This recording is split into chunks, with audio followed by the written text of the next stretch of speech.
नमस्कार, आप देख रहे हैं IBC 24 और गुड मॉर्निंग मध्य प्रदेश के साथ मैं हूं रुमाना अलवी। इस बुलेटिन में हम आपको बताएंगे मध्य प्रदेश की खबरों के बारे में, लेकिन उससे पहले नजर हेडलाइंस पर। मध्य प्रदेश के बजट सत्र का दूसरा दिन, सदन में पेश होगी आर्थिक सर्वेक्षण रिपोर्ट। विपक्ष ने की सरकार को घेरने की तैयारी। आज बीजेपी विधायक दल की भी होगी बैठक। बीजेपी से निष्कासित प्रीतम लोधी की हो सकती है घर वापसी।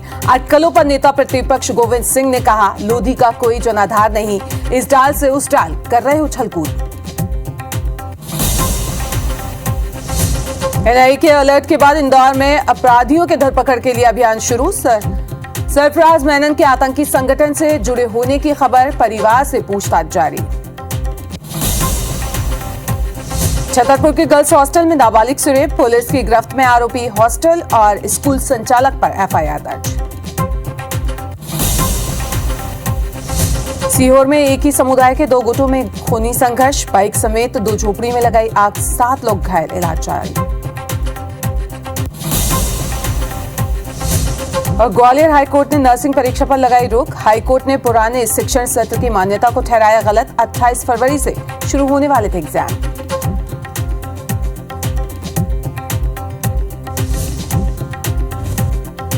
Headline is brought to you by Sri Narayana Hospital, Devendra Nagar, Raipur and Balco Medical Center, Atal Nagar, Nava Raipur.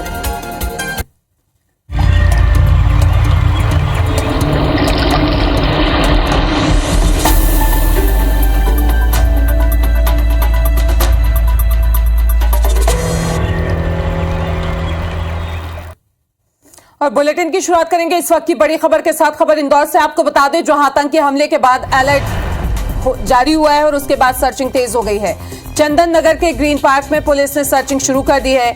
NIA ने जारी किया है आतंकी हमले का अलर्ट। बड़े हमले की तैयारी में है आतंकी सरफराज मेनन, ये भी आपको बता दें। और इसके साथ ही ये भी बता दें कि इंदौर का रहने वाला है आतंकी सरफराज मेनन। इंदौर पुलिस ने सरफराज के परिवार से पूछताछ की है। माता पिता से ये पूछताछ हुई है। सर्चिंग के दौरान सरफराज घर पर नहीं मिला और मुंबई में आतंकी घटना को लेकर NIA को मेल मिला था। आपको ये भी बता दें कि मुंबई पुलिस ने इंदौर पुलिस को अलर्ट किया और उसके बाद ये पूरी जानकारी सामने आई। मेनन के विदेश में ट्रेनिंग की भी सूचना मिल रही है। तो मेनन के विदेशों में ट्रेनिंग की भी थी सूचना।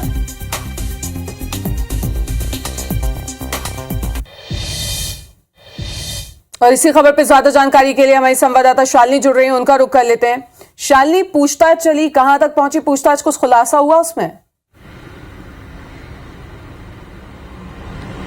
रुमाना, देखिए अभी तक पूरा इन्वेस्टिगेशन का जो पार्ट है वो जारी है। जिस तरह से नए नए खुलासे हो रहे हैं, खासतौर पर देखा गया है कि सरफराज मेनन जो है 12 साल हांगकांग रहा है और जिसके साथ ही उसका संपर्क लगातार चीन और पाकिस्तान से रहा है। विशेष ट्रेनिंग जो उसने ली है वो बताया जा रहा है हांगकांग, चीन और हो सकता है कि पाकिस्तान से भी ली गई है। पासपोर्ट की जो छानबीन की गई उसमें 15 बार चीन और हांगकांग जाना मेंशन किया गया है। यानी इससे साफ जाहिर होता है कि कहीं न कहीं एक बड़ी घटनाक्रम को अंजाम देने की जो कोशिश है वो की जा रही थी। फिलहाल बात की जाए तो उसके जो माता पिता है उनसे पूछताछ का सिलसिला लगातार जारी है। कल रात को हिरासत में ले लिया गया है। मेनन को भी पुलिस ने हिरासत में ले लिया गया है और इसके साथ ही मुंबई ATS की टीम जो है आज वो इंदौर में पहुंचने वाली है और पूछताछ कर सकती है इस पूरे मामले को लेकर, क्योंकि जिस तरह से अलर्ट मिला था ईमेल के जरिए इंदौर पुलिस को सूचना मिली थी और उसके बाद जब अलर्ट मोड में इंदौर की पुलिस आई थी उसके बाद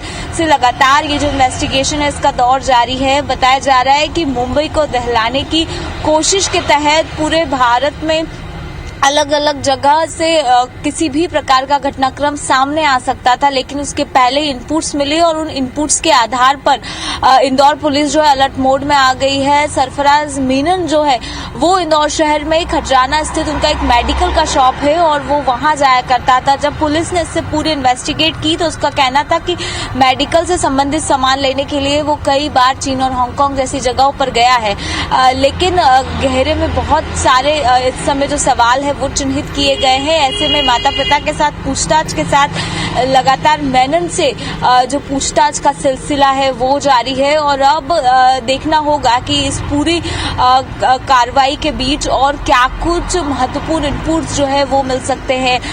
इंडिया के कई स्थान जो है वो बताए जा रहे हैं, खासतौर पर मुंबई को मेंशन किया गया है। तो ऐसे में जिस तरह के इनपुट्स मिले हैं उसके बाद इन्वेस्टिगेशन का जो दौर है वो जारी है और इंदौर की पुलिस ज्यादा अलर्ट मोड पर है, क्योंकि मेनन इतने समय से इंदौर शहर में क्या कर रहा था, कहां कहां उसकी मूवमेंट थी, ट्रेनिंग उसने कहां से ली और लगातार पाकिस्तान से संपर्क खास तौर पर देखा गया है जिस तरह की जांच में सामने आया है। तो यानी बेहद ज्यादा संदेह की दृष्टि से इस समय देखा जा रहा है और पुलिस एक अलर्ट मोड पर है, लगातार जांच के दायरे में है और उसके बाद ही ये पूरा खुलासा हो पाएगा कि क्या कुछ उन लोगों की प्लानिंग थी।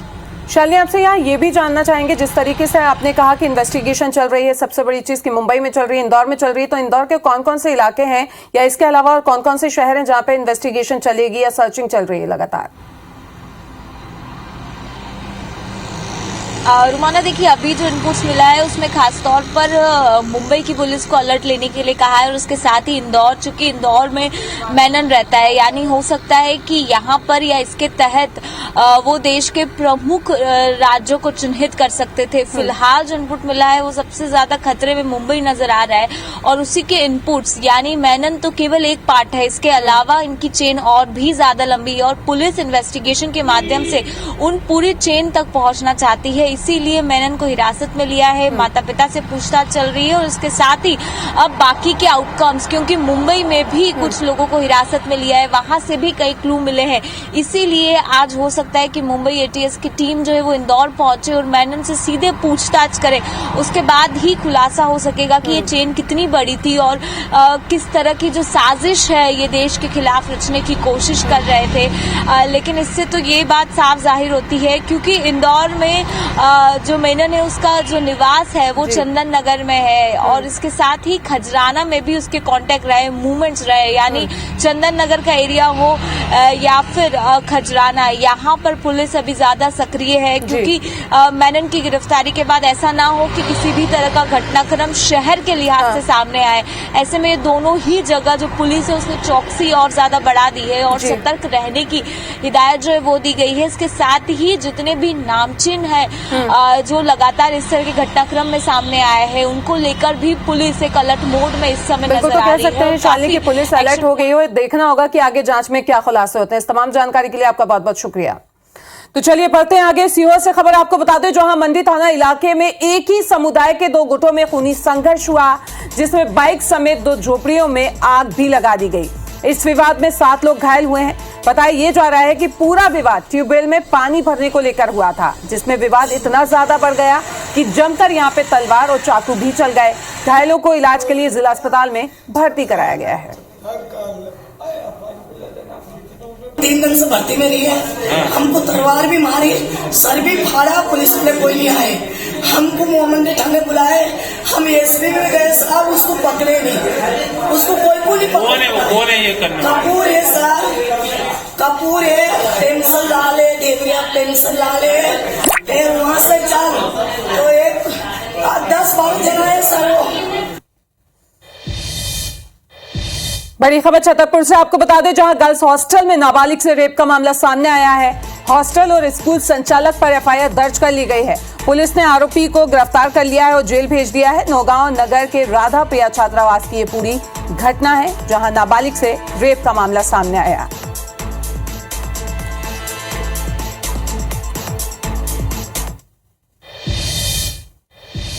छतरपुर से एक और बड़ी खबर आपको बता दें, जहां बदमाशों ने किसान को गोली मारी है। गंभीर हालत में किसान को जिला अस्पताल में भर्ती कराया गया है। पूरा मामला रुपयों के लेन देन को लेकर हुआ था। आपको बता दें कि ईशानगर थाने के नदगाय कला का ये पूरा मामला है, ये पूरी घटना है, जहां पे रुपयों के लेन देन को लेकर विवाद हुआ और किसान को गोली मारी गई। गंभीर हालत में किसान को अस्पताल में भर्ती कराया गया है। ईशानगर थाने के नदगाय का ये पूरा मामला है।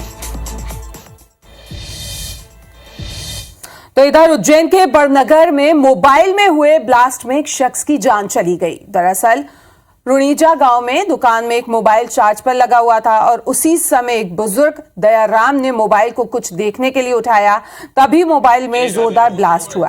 मोबाइल ब्लास्ट की वजह से बुजुर्ग की गर्दन में से लेकर छाती तक गंभीर घाव हो चुके थे, जिससे उनकी मौत हो गई। ब्लास्ट इतना ज्यादा जबरदस्त था कि चार्जिंग पॉइंट का बोर्ड भी पूरी तरीके से क्षतिग्रस्त हो गया। मौके पर पहुंची पुलिस ने बुजुर्ग को पोस्टमार्टम कराया। बता दें कि बुजुर्ग दुकान में अकेले रहते थे। भोपाल से बड़ी खबर, जहां शहर के कई इलाकों में आज बिजली बंद रहेगी। सुबह 9 से दोपहर 3 बजे तक बिजली गुल रहने वाली है। विश्वकर्मा नगर ग्रीन सिटी में पूरी तरीके से बिजली सप्लाई बंद रहेगी। कलुआ गांव और आसपास के इलाकों में भी शटडाउन कर दिया गया है। बताया जा रहा है कि मेंटेनेंस और ट्रांसफार्मर वर्क के चलते ये शटडाउन किया गया है। तो आज भी कई इलाकों में राजधानी में बिजली गुल रहने वाली है। मेंटेनेंस के चलते ये शटडाउन किया गया है।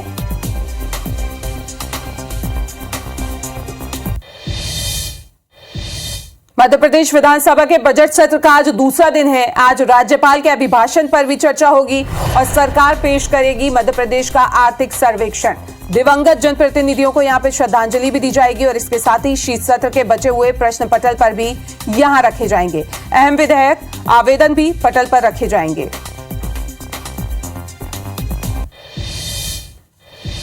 मध्य प्रदेश विधानसभा का बजट सत्र का आज दूसरा दिन है जो कि शुरू हो गया है। अपने अभिभाषण में राज्यपाल मंगूबाई पटेल ने सरकार की उपलब्धियां गिनवाई और योजनाओं की तारीफ भी की। सरकार 1 मार्च को अपना बजट पेश करेगी। देखिए रिपोर्ट।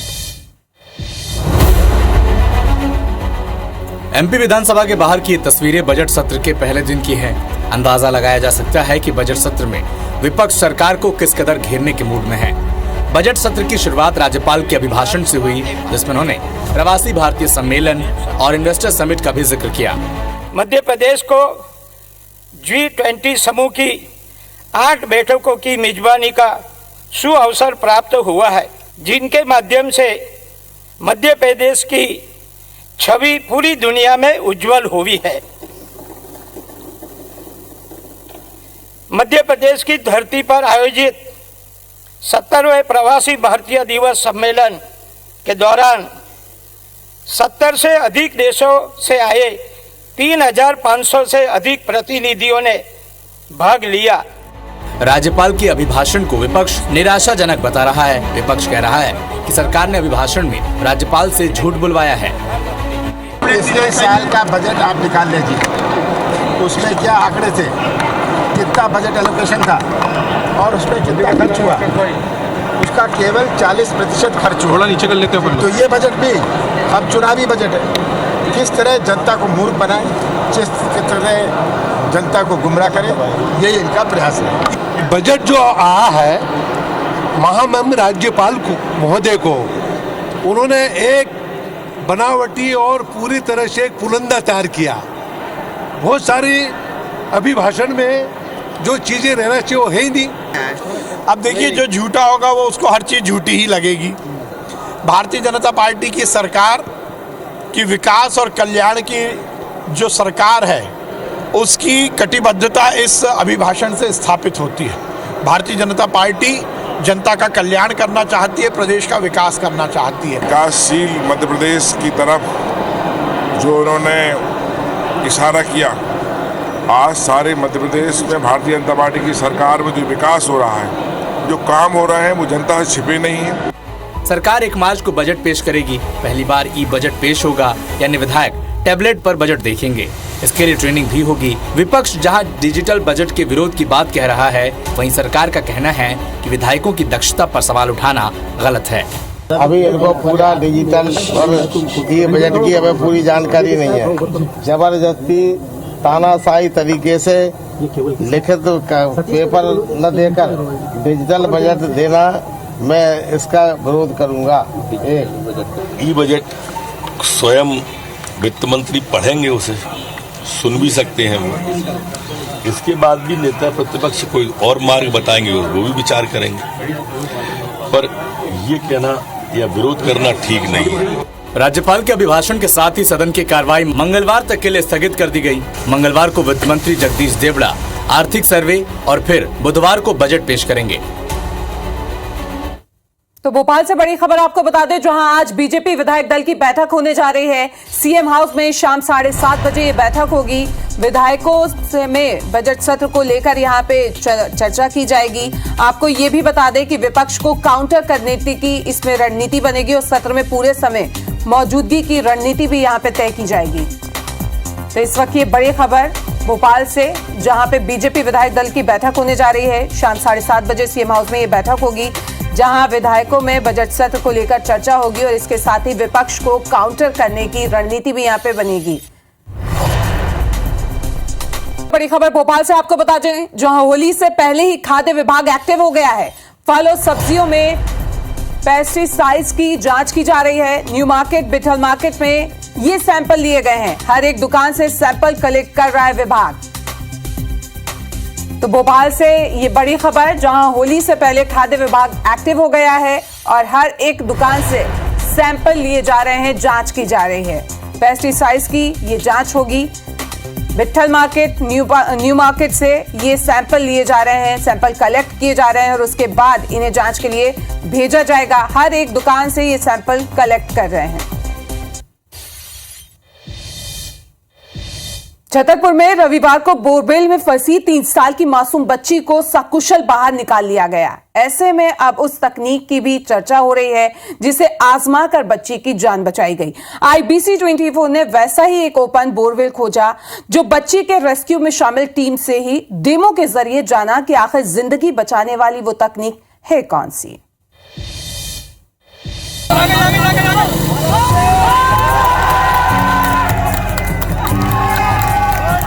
ये उत्साह जिंदगी की जीत का है, जिसे पुलिस और SDARF की टीम ने बेहद कुशलता से अंजाम दिया। रविवार को छतरपुर के ललगुआ गांव में 3 साल की मासूम बच्ची बोरवेल में 40 फीट की गहराई में फंसी थी, लेकिन प्रशासन ने जिस तकनीक से उसकी जिंदगी बचाई वो काबिले तारीफ है। तो आखिर वो तकनीक क्या है जिससे ये चमत्कार, ये कारनामा हो पाया?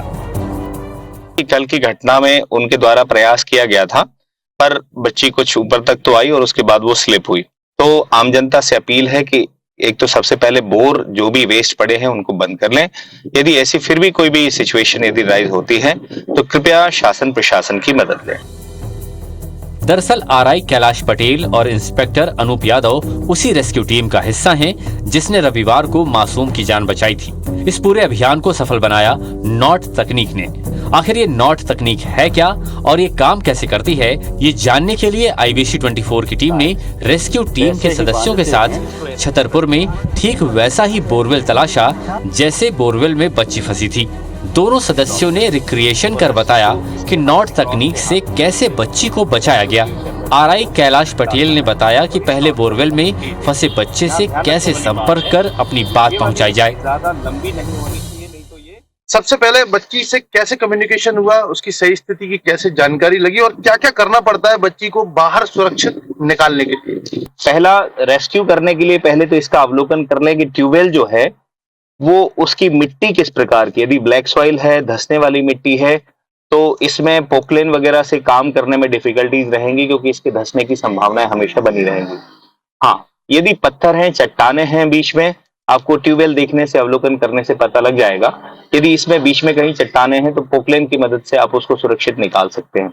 यदि ट्यूबवेल बहुत अधिक सकरा है और उसकी बॉडी का मूवमेंट नहीं हो रहा है, उस परिस्थिति में हम उस बच्चे को रस्सी की सहायता से नहीं निकाल सकते, हमें पोकलेन की ही मदद लेनी पड़ेगी।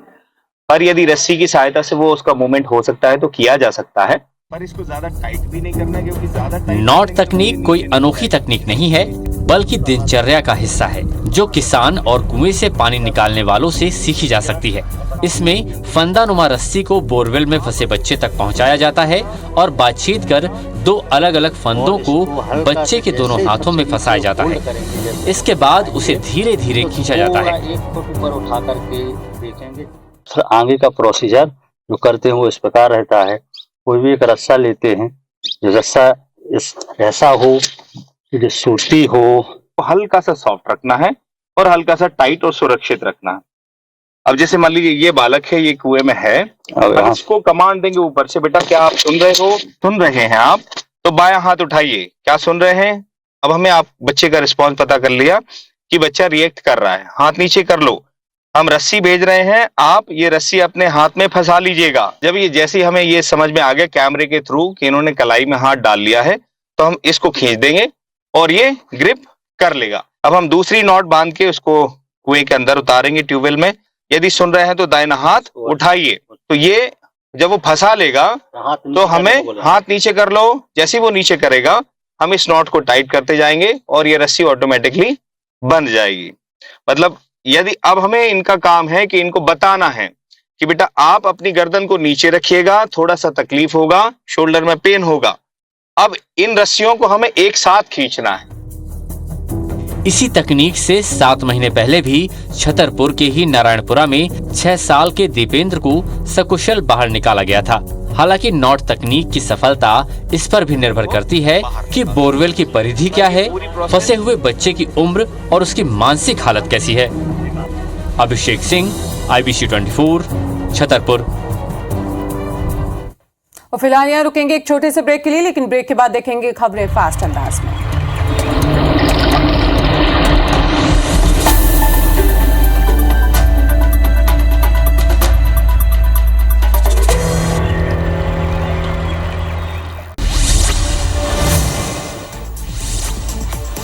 मध्य प्रदेश विधानसभा बजट सत्र का आज दूसरा दिन। सरकार आज प्रदेश का आर्थिक सर्वेक्षण पेश करेगी, साथ ही राज्यपाल के अभिभाषण पर चर्चा होगी।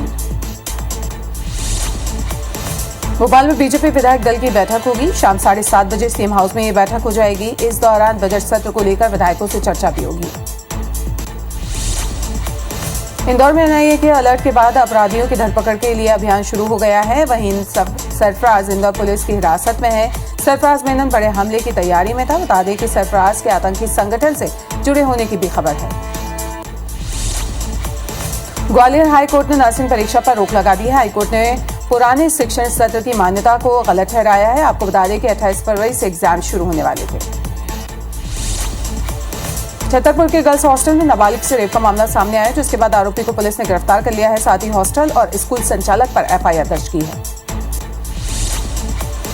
सीहोर में एक ही समुदाय के 2 गुटों में खूनी संघर्ष का मामला सामने आया है। इस दौरान बाइक समेत 2 झोपड़ियों में भी आग लगाई गई, जिसमें 7 लोग घायल हुए हैं। वहीं मौके पर सुरक्षा बल तैनात है। धार्मिक यात्री बस सहित राजनीतिक दलों की गाड़ियों में लूटपाट करने की कोशिश की गई, साथ ही पथराव भी किया गया। घटना में 2 लोग गंभीर रूप से घायल हुए हैं। देवास के महेंद्र पटेल हत्याकांड के आरोपियों के मकान पर प्रशासन का बुलडोजर चला है। मुख्य आरोपी श्याम कुमावत के मकान को ध्वस्त कर दिया गया है। इस दौरान भारी पुलिस बल भी तैनात रहा। राजधानी भोपाल के कई इलाकों में आज 6 घंटे बिजली नहीं रहेगी। मेंटेनेंस वर्क और ट्रांसफार्मर के काम के चलते 9 बजे से दोपहर 3 बजे तक बिजली सप्लाई बंद रहेगी।